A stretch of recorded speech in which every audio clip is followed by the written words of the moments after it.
Salut les gens, c'est One Piece Belgium, j'espère que vous allez bien, j'espère que tout roule pour vous. Aujourd'hui on se retrouve pour une vidéo top. Ça va être un top assez particulier, assez spécial sur les combats qu'on n'a pas vus durant le manga ou durant l'anime. Ou dans les deux. Eiichiro Oda, notre cher Oda, adore éclipser les combats durant son manga. Vous le savez comme moi, à chaque fois on entend parler d'un combat et on ne voit pas une seule page de ce combat. Et c'est dommage. Et donc je fais cette vidéo pour vous parler des combats que j'aurais adoré voir dans le manga qu'on n'a pas vu, qui ont été tout simplement éclipsés. Et vous l'aurez remarqué, je n'ai pas mis de nombre ou de chiffres à côté du top, ne vous inquiétez pas, c'est pas une erreur. Tout simplement parce que il y aura plein de combats dans cette vidéo qu'on n'a pas vu dans le manga, une douzaine, si pas plus. Et donc voilà, j'ai pas voulu mettre du style top 13 ou top 12 ou top 14, ça aurait fait un peu bête. Donc voilà les amis, l'introduction est finie, on va passer au vif de la vidéo, le top des combats qu'on n'a pas vu dans l'œuvre de One Piece. Inutile de vous dire que si vous n'êtes pas à jour dans les scans, ne regardez pas cette vidéo, ce serait dommage de vous faire spoiler. On va commencer un peu léger, on va un peu s'échauffer et je veux parler du combat qui a été mentionné durant l'arc de Totland, l'arc de Big Mom. C'est le fameux combat Eau Rouge versus Snack, l'ancien Suite Commander de Big Mom. Alors il a été dit que Eau Rouge a apparemment battu Snack et ça m'a totalement hypé pour Eau Rouge parce que vous le savez, Eau Rouge c'est un supernova, mais sa prime elle était pas très élevée. Voilà, c'était un supernova qui était l'un des moins hypés et bizarrement, je ne sais pas pour vous, mais pour moi c'est devenu l'un des plus hypés. Ah oui, et dans ce top, je ne vais pas parler bien sûr juste du combat, je veux parler aussi des deux combattants, peut-être leur fruit du démon, un potentiel pouvoir externe, une aide externe aussi, bref voilà, vous l'aurez compris. Donc Eau Rouge a-t-il un fruit du démon, ce fameux Eau Rouge? On a vu durant l'arc de Shabaodi, avant les Ellipses des 2 ans, avant même Marineford, qu'il combattait un pacifista et bizarrement sa masse musculaire elle augmentait à chaque fois qu'il recevait un coup. Donc on peut s'attendre à un fruit du démon du style le décuplement de force ou peut-être que ce n'est pas du tout un fruit du démon, peut-être que c'est le fruit d'un entraînement, petit jeu de mots vous avez compris. Donc voilà. Je me demande où ce combat a eu lieu, est-ce qu'il a eu lieu sur Totland, est-ce qu'il a eu lieu je sais pas sur une île céleste, on voit que Eau Rouge est actuellement sur une île céleste et il récupère de ses blessures, il a plein de bandages sur lui. Grâce à ce combat, Oda a réussi à rehausser un peu la hype de Eau Rouge et c'est tant mieux parce que Eau Rouge c'était un personnage un peu lambda comme ça et grâce à ça il est devenu vraiment Eau Rouge le moine, le type badass qui a battu Snack, l'un des Suite Commanders, l'un des anciens Suite Commanders de Big Mom. D'ailleurs j'aimerais bien voir Snack un jour et peut-être qu'il va participer au complot de la Tea Party avec Capone, ce serait juste fou. On enchaîne avec le prochain combat qu'on n'a pas vu dans le manga et c'est Magellan versus Shiryu de la pluie. C'est fort dommage qu'on n'a pas vu ce combat durant le manga parce que j'aime les deux combattants, voilà Magellan et Shiryu de la pluie, ces deux types vraiment super balèzes. On nous a parlé de ce combat durant l'arc d'Impel Down et le résultat fut tel que Shiryu a en fait perdu et a dû aller au niveau 6 d'Impel Down. En fait il y a eu une histoire entre Magellan et Shiryu. Shiryu en fait il voulait tuer les prisonniers d'Impel Down et Magellan il ne le voulait pas, il voulait les garder prisonniers. Donc voilà, à cause de ça il y a une petite histoire, ils se sont battus et Shiryu a perdu. J'ai oublié de vous dire que dans cette vidéo il y a des combats, je veux beaucoup parler dessus, il y en a d'autres, je veux pas trop m'étaler parce qu'il y en a des... Il n'y a pas grand chose à dire, voilà, si ce n'est que le combat a été éclipsé, je peux vous donner 2-3 informations, mais voilà, et aussi, dans cette vidéo, les combats qu'on n'a pas vus ne sont pas classés dans l'ordre d'un top normal, je vous donne des trucs comme ça, mais c'est pas par exemple le tout dernier, ça va être celui-là que j'attendais le plus, ou le tout premier, c'est le plus pourri, enfin voilà, c'est juste des combats que je lance comme ça, voilà. Mais pour Magellan Shiryu a quand même eu sa revanche parce qu'il a donné l'antidote à l'équipage de Barbe Noire et grâce à cet antidote ils ont pu battre Magellan parce qu'on a vu qu'après Magellan a une grosse cicatrice et on a surtout vu que Barbe Noire s'est pointé à Marineford alors qu'avant il était dans une mare de poison. D'ailleurs tant mieux que Oda a éclipsé ce combat parce qu'on était en plein Impel Down, en plein rush pour aller sauver Ace et ça aurait un peu cassé le rythme, vous voyez un flashback durant l'arc d'Impel Down, ça aurait un peu cassé le rythme de l'arc avec Marineford et tout ça. Maintenant je vais vous parler du combat qui a eu lieu durant l'ellipse qui a vu s'affronter l'équipage de Barbe Noire contre le reste de l'équipage de Barbe Blanche. On nous a parlé de ce combat durant l'arc de Zou via Nekomamushi et c'est pas un combat, c'est carrément une guerre qui a été appelée la guerre de la vengeance. En fait, c'est grâce à ce combat que Barbe Noire est devenu Yonko parce qu'il a tout simplement battu le reste de l'équipage de Barbe Blanche. Et c'est bien triste parce que c'est dommage, l'équipage de Barbe Blanche avait quand même des grosses pointures comme Marco, Jaws, Vista. Il n'y avait plus Ace, Barbe Blanche bien sûr vu qu'ils étaient morts. Mais voilà, c'est fort dommage que Barbe Noire ait gagné ce combat.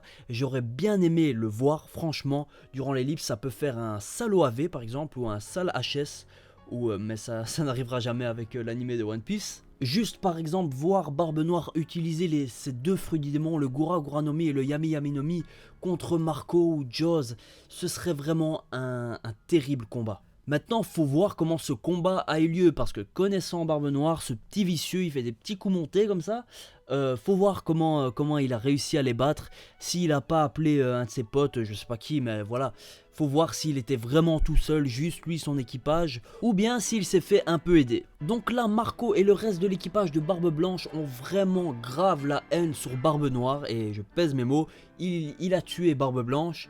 Ace, maintenant il les a battus durant la guerre de la vengeance. J'espère qu'ils vont prendre eux aussi leur vengeance avec peut-être Luffy ou Wano Kuni, je ne sais pas, peut-être après l'arc de Wano Kuni, ce serait vraiment pas mal, mais bon, ça m'étonnerait. Vu qu'on parle de Barbe Noire, on va enchaîner avec Shanks versus Barbe Noire. Il y a bel et bien eu un combat entre Shanks et Barbe Noire, c'est Shanks qui nous l'a dit durant le chapitre je ne sais plus combien, c'était durant la confrontation entre Barbe Blanche et Shanks où ils ont parlé d'un peu de tout avant l'arc de Thriller Bark et après l'arc du CP9. Voilà, j'espère que ça vous a aidé. Shanks nous a dit qu'il a affronté Barbe Noire et qu'il lui a fait la fameuse cicatrice qu'il porte à l'œil gauche. Et ça s'est passé bien avant que Barbe Noire ne possède le fameux Yami Yami no Mi. On sait qu'à l'époque, il utilisait une sorte d'arme bizarre, vous savez, une arme comme les griffes de Vega, une sorte de griffe avec je ne sais pas combien de griffes. Bref, ça fait beaucoup de griffes.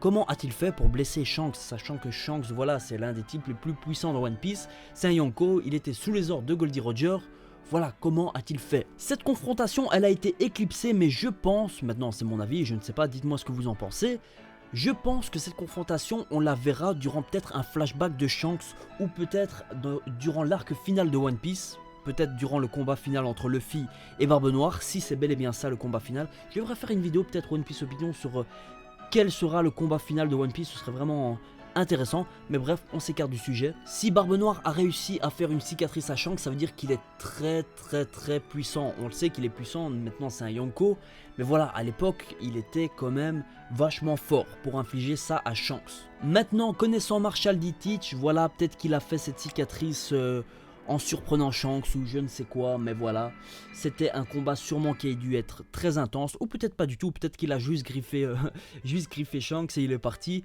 mais voilà, j'espère qu'on reverra ce combat dans le manga via un flashback ou je ne sais quoi. Comme on parle de Shanks, comment ne pas aborder le combat qui a eu lieu entre Kaido et Shanks durant l'arc de Marineford? Vous savez, Amarin nous a dit durant l'arc d'Impel Down que Kaido s'était mis en mouvement pour essayer de tuer Barbe Blanche durant l'arc de Marineford.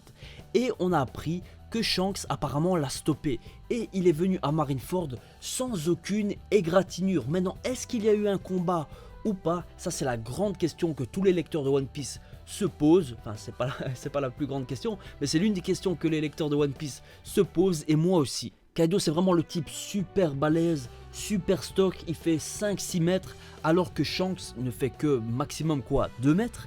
Et enfin voilà, comment ce combat a eu lieu, quels ont été les enjeux, peut-être que Shanks a dit oui, n'attaque pas Barbe Blanche et moi je te donne peut-être un road poneglyph ou une information sur Raftel ou une information sur le One Piece, mais je ne pense pas que ce combat on va le voir dans le manga ou dans l'anime. Parce que peut-être, moi je pense plutôt que ça n'a pas été trop un combat. Peut-être qu'ils se sont échangés 2-3 coups vite fait, mais je pense pas que ça a été un combat du style Luffy contre Doflamingo. Non, ça je ne crois pas. Ou peut-être que je me trompe complètement et que Kaido s'est fait ramasser par Shanks et son équipage.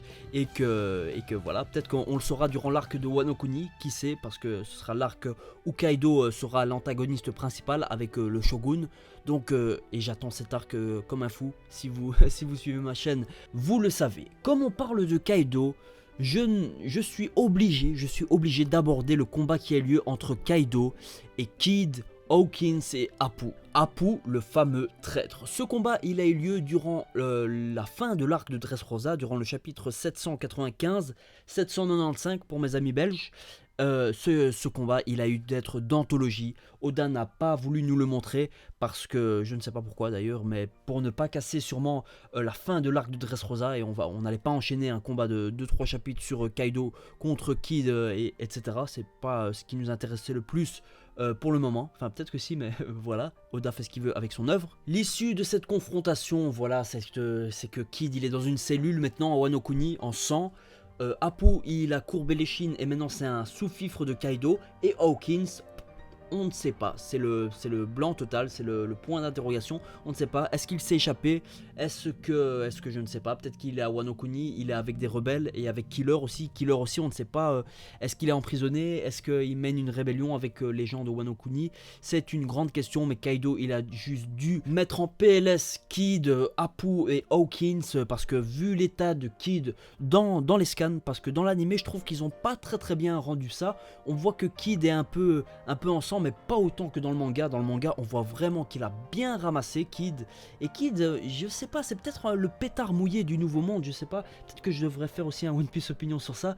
Voilà, Kid, on nous l'a présenté comme le type qui a, je sais plus combien de millions de berries. C'était le type avec la plus grosse prime des supernovas. Et voilà, il s'est fait mettre une raclée par les quelques membres de l'équipage de Big Mom. On sait qu'il a eu un affrontement. D'ailleurs, je devais en parler, mais comme j'en parle maintenant, voilà. Il y a eu un affrontement entre les membres de l'équipage de Big Mom et Kid. Et peut-être que c'est à cause de ça que Kid a perdu l'un de ses bras. Je ne sais pas. Ensuite, Kid s'est fait prendre une raclée par Kaido. Maintenant, voilà, ça fait je ne sais pas combien de défaites qu'il subit. Peut-être que durant l'arc de Wano Kuni, on va voir une remontée de Kid durant cet arc, j'aimerais vraiment bien, mais voilà, à voir. Peut-être que Kid, Apu et Hawkins, enfin non, pas Apu, juste Kid et Hawkins et Killer ont vu le fruit du démon de Kaido, s'il en a un, et ont peut-être vu, je ne sais pas, peut-être sa faiblesse ou quoi, et peut-être qu'il va en faire part à Luffy et toute l'alliance Ninja Pirate Bink, etc. Et peut-être que c'est grâce à ça que Luffy va pouvoir battre Kaido. Je ne sais pas, c'est une hypothèse, peut-être, on verra bien. Pour finir avec tous les combats qu'on n'a pas vu de Kaido, j'aimerais juste citer, pour finir, Kaido contre Moria. On sait que Moria a affronté Kaido durant le Nouveau Monde, il a dit durant l'arc de Thriller Bark, et il s'est fait juste ratatiner. Tout son équipage, je pense, est mort, c'était juste lui le seul survivant. Donc voilà, ça prouve encore la puissance de Kaido, et c'est un combat que franchement j'aimerais bien voir, parce que Moria je l'aime pas trop, pour tout vous dire, et j'aimerais juste voir Kaido mettre une grosse raclée à Moria, avec son rire insupportable. Là maintenant on va s'attaquer à du très lourd. Le combat, enfin plutôt les fameux combats qu'il y a eu entre Garp, Monkey D. Garp et Goldie Roger, l'ancien roi des pirates. Ces combats, franchement, ça a dû être quelque chose. Imaginez juste le grand-père de Luffy contre Roger. Ça a dû être vraiment un truc de malade. J'ai juste envie de voir comment Garp se débrouillait contre l'ancien roi des pirates. On a vu que Garp, même s'il est vieux maintenant, il garde quand même un bon niveau. Sengoku l'a quand même arrêté pour qu'il l'empêche de carrément fracasser ou de même tuer Akainu, souvenez-vous, à Marineford. Et Akainu maintenant c'est quoi? C'est l'amiral en chef de la marine. Donc voilà, Garp, quand il était jeune, il a dû avoir un niveau de dingue. Et Roger, bah c'est Roger, l'ancien roi des pirates. On ne sait pas s'il avait un fruit du démon, on ne sait pas s'il avait peut-être un pouvoir plus puissant que le Haki. Mais c'est sûr, ces combats avec Roger, ça a dû être des affrontements vraiment terribles. J'espère vraiment que Oda va un jour faire un petit flashback sur l'ère de Roger, voir quand par exemple l'équipage de l'ancien roi des pirates se faisait poursuivre peut-être par Garp, ou je ne sais pas comment il est devenu roi des pirates, mais ça pourrait être vraiment pas mal, et ça pourrait être l'occasion de voir ces fameux combats contre Goldie, Roger et Garp. On va parler maintenant du combat qui implique plusieurs personnes, qui a été éclipsé il n'y a pas si longtemps que ça. Je parle bien sûr du combat de Jack contre Sengoku, Fujitora et la vice-amiral Tsuru. Ce combat il a été éclipsé, mais on a vu vite fait le début de ce combat dans l'animé. C'était franchement pas mal, on a vu Jack qui se dirigeait vers les navires de la marine pour secourir Doflamingo, et après dans l'animé on voit Jack qui se réveille en mode tout crispé et qui est énervé carrément de sa défaite parce qu'apparemment il a perdu. Dommage que ce combat a été éclipsé parce que c'était un combat naval et il n'y en a pas beaucoup dans One Piece. Et en plus ça c'était un combat naval qui impliquait vraiment des grosses pointure. Le bras droit de Kaido, l'ancien amiral en chef de la marine, un amiral de la marine, enfin voilà, c'était un combat vraiment, il allait être épique. Je pense pas qu'un jour on verra ce combat dans le manga ou dans l'anime, il a été éclipsé et c'est bien dommage. Oda l'a éclipsé, je pense, parce que il avait pas trop de temps pour le montrer, enfin c'était pas très nécessaire vu qu'on était en plein rush pour aller sauver Sanji et tout ça, ça allait un peu casser le rythme. Comme un peu tous les combats qui ont été éclipsés, ça allait à chaque fois un peu casser le rythme. C'est pour ça que ces combats ont été éclipsés, je pense. Dites-moi ce que vous en pensez dans les commentaires. Et maintenant, on attaque le dernier combat qu'on n'a pas vu dans le manga et dans l'anime. Et je veux bien sûr parler du combat entre Aokiji et Akainu. Cet affrontement, il a eu lieu à Punk Hazard et il a été tellement puissant que les deux personnages ont carrément changé la météo de l'île. Une en glace avec de la neige, etc. et une beaucoup plus chaude avec plein de lave, et c'est vraiment une vraie fournaise. Je pense d'ailleurs que c'est l'un des éveils des fruits du démon de type Logia, pouvoir changer, vous savez, la météo, parce qu'on a vu que les Paramecia, leur réveil c'est de pouvoir changer leur environnement. Eh bien les Logia, je pense que c'est la météo. Mais revenons à ce combat. On ne l'a pas vu et ce combat a déterminé le futur amiral en chef de la marine, rien que ça. Et ce combat, il a dû être vraiment intense, si intense que Aokiji a perdu une jambe, je sais plus laquelle, et il n'a pas perdu un bras, mais bref, il a une grosse cicatrice sur le torse, je pense. Et Akainu aussi, il a eu des séquelles par rapport à ce combat. Ça a dû être vraiment un combat intense. Je pense qu'on va le voir, ce combat. Sûrement que Aokiji va en parler dans un des futurs arcs, parce qu'on sait que peut-être que Aokiji roule avec Barbe Noire. Enfin, c'est pas peut-être, c'est il roule avec Barbe Noire, mais on ne sait pas si c'est peut-être un agent double ou un agent triple. Bref, vous connaissez les théories sur Aokiji. Sinon, voilà les amis, c'est la fin de cette vidéo. Merci de l'avoir regardée. Elle est très longue. Elle fera, je pense, une histoire de peut-être 18 minutes ou 17 minutes. C'est franchement pas mal pour un top. J'espère que vous avez aimé ce top des combats qu'on n'a pas vus. Dites-moi dans les commentaires si vous l'avez apprécié. Si vous voulez que j'en fasse d'autres, ne vous inquiétez pas, le prochain One Piece Opinion arrive la semaine prochaine. Il y a des théories en préparation, ne vous inquiétez pas, je prends juste un peu plus mon temps pour plus les peaufiner, tout simplement. Et voilà, likez cette vidéo, commentez, abonnez-vous si ce n'est déjà fait. Et voilà, on se dit à la prochaine. J'ai trop hâte pour le scan de jeudi. Vous ne pouvez même pas vous imaginer. Ce sera sûrement le début de la tea party. Voilà, on se tient au courant. On se dit à la prochaine. J't'aque.